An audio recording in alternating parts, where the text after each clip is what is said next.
Welcome to Nevada Newsmakers. On the program today, we'll go around the world with our guest. We'll go to places like the Middle East, China, and Russia, and maybe Congress. Well, Enos has the rundown. Ty Cobb is an expert in foreign affairs, and he was special assistant to President Reagan. Now some people are trying to recruit him to run for Congress. Sam? And coming up on the Power Pundit panel today, Paul Mozen, Fred Hillerby, and Earlene Forsythe. It's all coming up next on an all-new Nevada Newsmakers.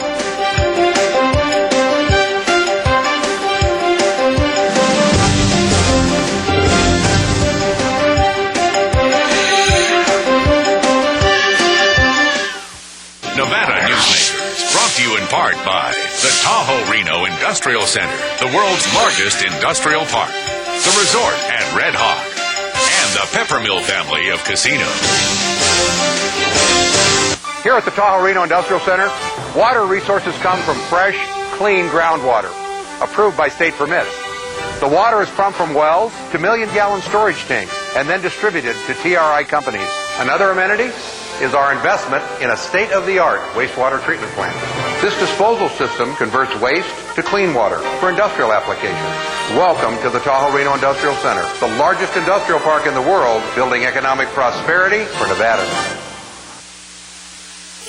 When making your decision as where to play golf, consider the resort at Red Hawk. You know you have made the right choice the moment you arrive. The friendly staff welcomes you to our award-winning pro shop. You know you've made the right decision on the first tee. The Lakes course is in the best condition in years. You know you've made the right choice after you've played 18 holes. The resort at Red Hawk, the right choice. Nevada Newsmakers is sponsored in part by the Nevada Beer Wholesalers Association. As an employer, did you know you can be held liable for negligent hiring? A background screening by Employer Links can uncover criminal records, like alcohol and drug convictions. It can verify the applicant's education, driving records, and professional licenses. Employer Links can check civil records, registered sex offender records, and Social Security fraud. Hiring the right person shouldn't be a gamble. Call Employer Links. Employer Links, protecting your investment. So, who do you use for workers' comp? Pro Group Management. Ah, I've heard some good things about them. You bet. Employee background checks, safety training, claim seminars. Oh, and here's the great part. If you have an issue, they work for you, not against you. Sounds perfect. And expensive. Well, that's the best part. They saved me 30%. I've heard they've saved others 50%. Works for me. Pro Group Management. Finally, workers' comp that works for you. This is Nevada Newsmakers with host Sam Shad, a no-holds-barred political forum. Now, from the Nevada Newsmakers broadcast headquarters, here is Sam Shad. And we welcome back to the program an old friend of the show. Ty Cobb is here, former special assistant to President Reagan and an expert on foreign affairs. But we want to start on another note. Ty, there's been rumors that you are being recruited to run for Congress. So I'm just going to ask you point blank, are you going to run for Congress? Paul, I was flattered by the suggestions by some people, but we're very happy back in Reno, don't want to move to Washington, and I have no intentions to run for Congress. Thanks. Well, you could still live in Reno as well as live in Washington, D.C. if you did run. So. I think I'll pass on that, though, and I'll turn it over to the younger generation, Paul.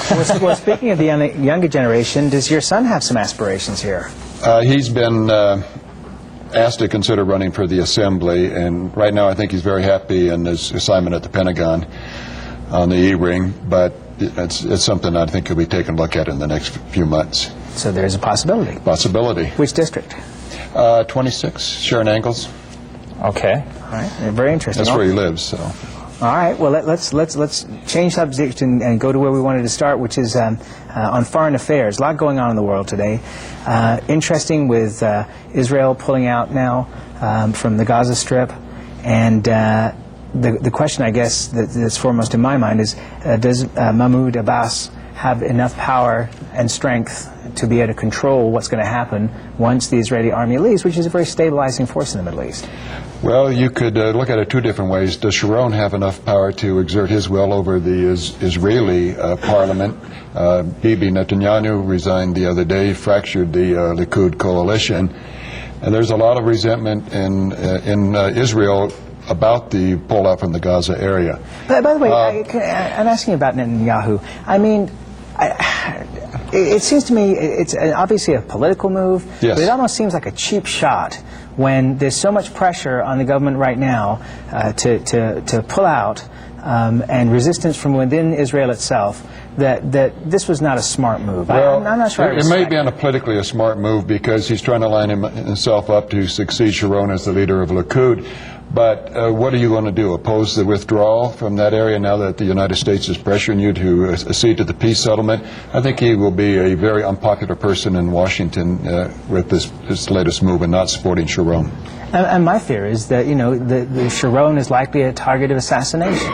Well, of course. So you saw by that. His own people. By a disgruntled soldier the other day, you saw that. And we've normally associated that type of violence, as you said, Sam, at the outset, in Palestine, where there are so many different factions that they are so opposed to each other, you wonder if they'll agree themselves. Well, and that's the same thing that happened to Rabin, right, over a decade ago. You had somebody in his own. Yeah, just yet one more trouble spot in the world in which there are thousands that are relating to the terrorist issue. Okay, would it be a smart consideration for, say, Egypt or Jordan to put in troops into the Gaza Strip at this point to help stabilize this transition? Well, both Egypt and Jordan are relatively unstable societies with leadership there sort of in a precarious position. I don't think the king in Jordan or the president in Egypt is going to commit troops unless it's rock solid that by going in they're going to stabilize the situation that both sides are happy with. Okay. Go ahead, No, Sam. you go ahead. Talking about stabilizing the situation, let's get to what we're seeing on the news every day. Iraq. We had elections, however, we still see more Americans dying after we win the war. Do you think it's possible for for the United States and the Iraqi government to stabilize that country? It's entirely possible. There's been a lot of progress made in Iraq. The attention, of course, as it should be, is on the number of American deaths that are there, the insurgent activities, the terrorist activities. Over time, the Iraqi government will gain strength and be able to deploy its own forces, but the key question is, how long is that going to be? How expensive is that going to be to the United States in particular in terms of the financial commitment and, more importantly, the soldiers' lives? Well, and that's another question, because we have this intense media scrutiny. Yeah. Do you think it's possible for the United States to win a war or win the peace when you have the kind of media scrutiny that we do today? It's very difficult, but I wouldn't have it any other way. You need to have the media there looking at all sides of the issue. I think I would fault the American public. May I jump in 1 second here? The media in Iraq is not looking at all sides of the issue. They're in a compound that they can't get out of. They're in the green zone. Richard Engel of NBC News freely admits that they cannot go outside of there. They will be killed. So they're not covering the news. They're not able to go out there and tell the good stories about what's happening out there. It's impossible for the media to cover the situation. Well, I don't know that it's impossible. I think when my son was there, the situation was much the same, and you are able to travel, but there are risks involved. Also, you'd have to ask, Paul, is the American public, do they really want to hear reports of the water infrastructure or that the oil lines are back in production? Probably not. So you're going to go with what the listeners want to hear. I would disagree with you. I think, and when your son has been here in the past and we've talked about things like that, I think it is important to know that we are actually helping and that there are good things being accomplished in terms of power and water and infrastructure. But obviously, the spotlight is always going to move on to that's right. The deaths. That's not the highlight when you open up the newspaper. Right. Or you turn on the TV. It's always, if you had some influence on NBC Evening News, maybe you can get them to change that policy. My influence on this program is minimal. I don't know about influence on NBC News. Let's take a break. More with Ty Cobb when we come back on Nevada Newsmakers. For a videotape copy of any Nevada Newsmakers program, call 775-857-2244. The tapes are $20 each, including shipping. My family started this business 27 years ago. We work hard to serve our customers and our community. But it's getting harder and harder to keep the doors open. For example, our workers' comp is going through the roof. Isn't anyone on my side anymore? The Retail Association of Nevada is. If you're a small business owner, we can cut your workers' comp by up to 50%, lobby for your interests, and keep you informed. Put us to work today. Reno's best dining values are all at one casino, the Pepper Mill. You can enjoy great savings on our popular specials. Pepper Mill's coffee shop offers daily lunch specials, low-carb dining, and all your favorite comfort foods. You'll find sensational lunch specials featuring Reno's freshest seafood, sushi, pasta, and more at Oceano. And early bird specials at Reno's Premier Steakhouse and Romanza Ristorante Italiano. The best values are at the Pepper Mill. Where are you dining?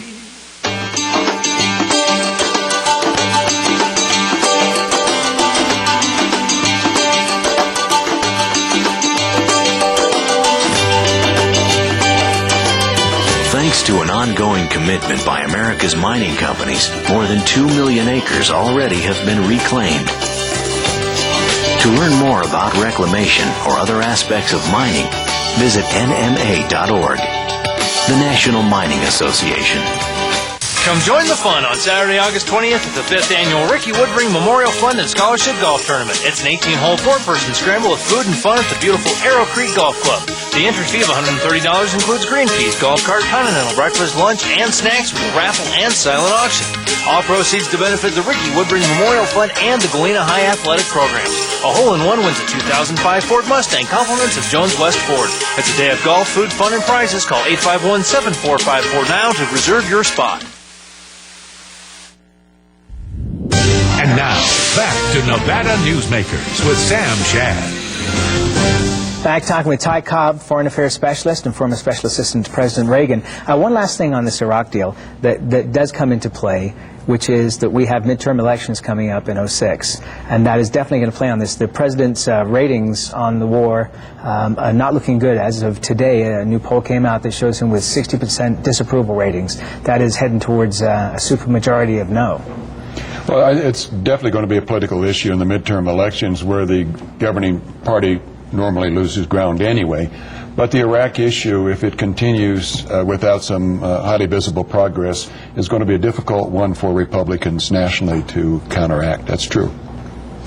Okay, let's get away from Iraq and down to Indonesia, the Philippines, that area of the world. Indonesia, the largest Muslim country, they're having a little bit of instability there as far as, well, they've changed governments, 5 times in the last few years or so.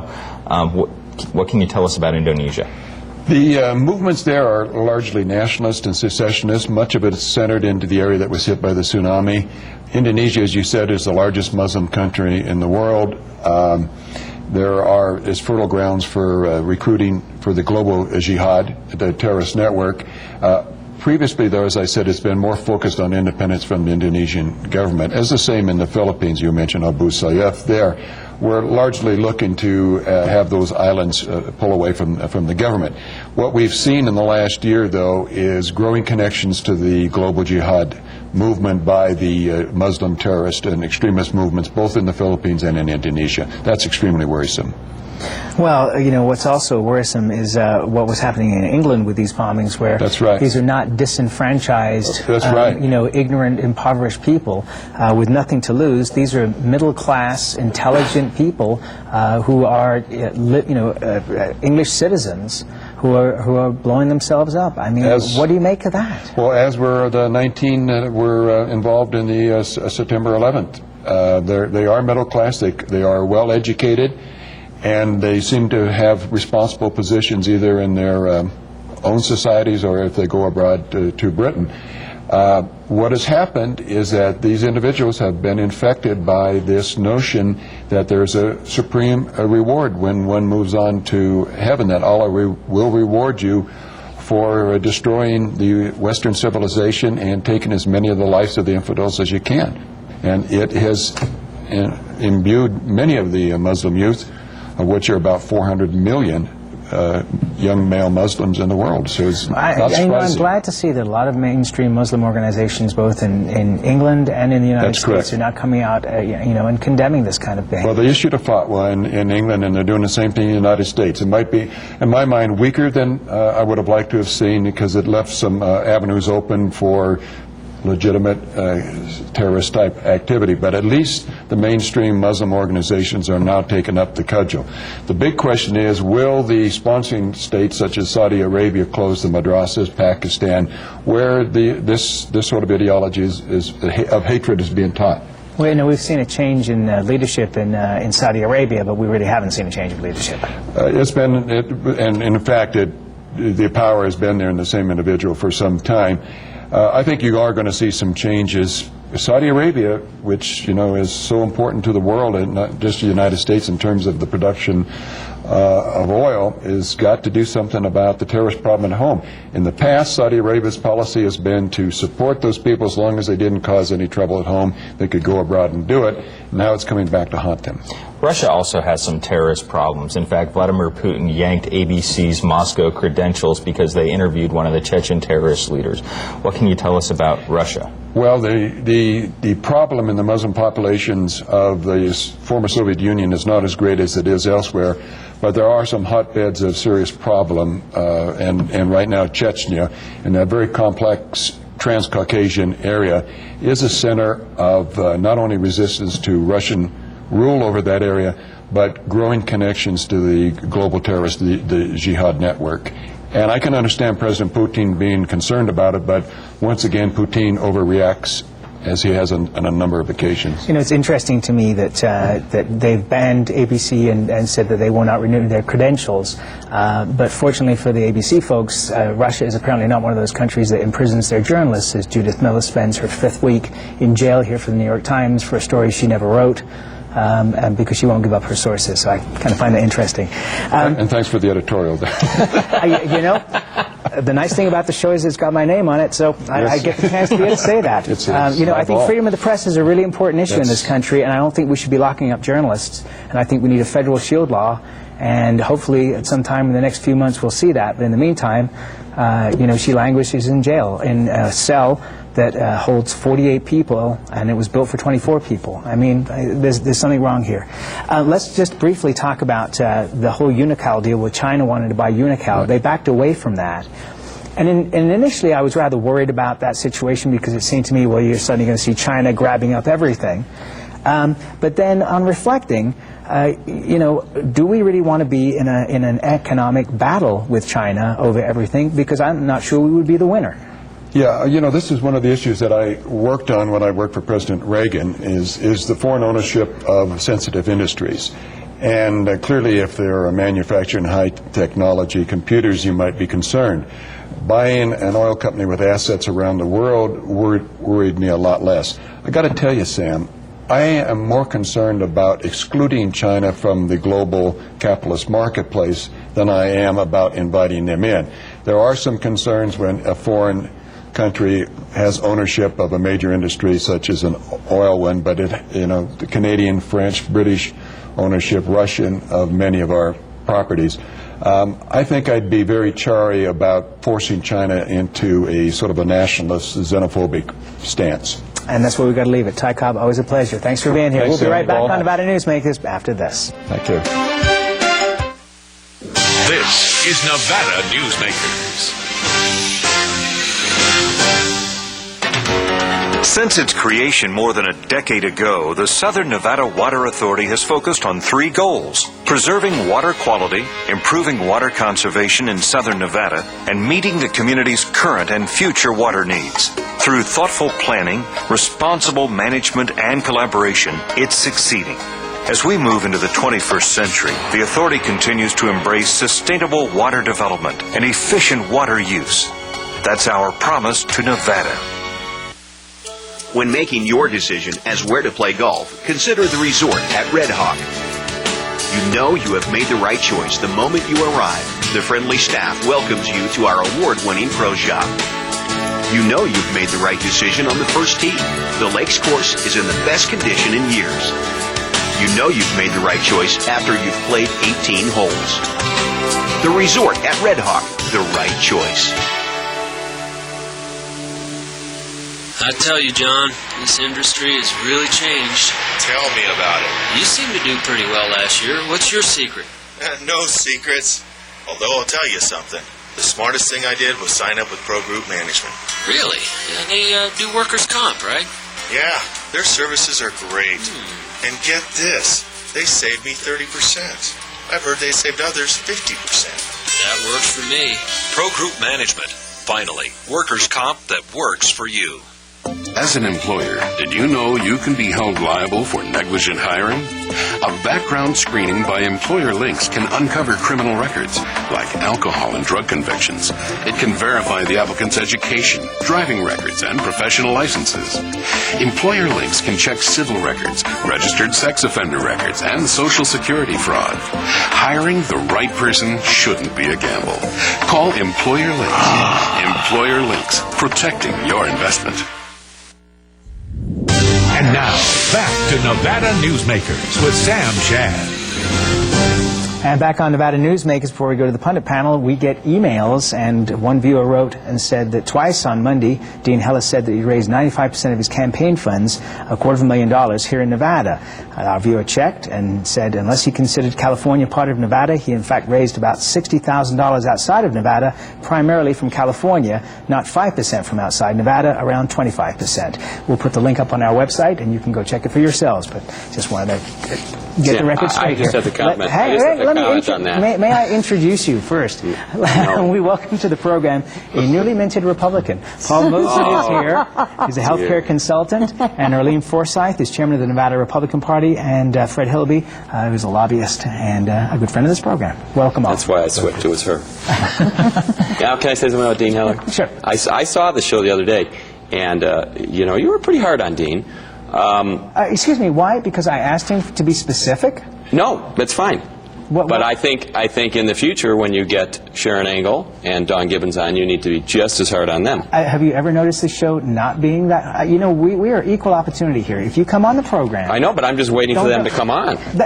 Sharon Angle has been invited many times. We'll be having Dawn Gibbons on, I believe, the end of next week. So... Okay. And trust me, we will. I'll be watching you. Okay, now that you're done defending yourself from Paul.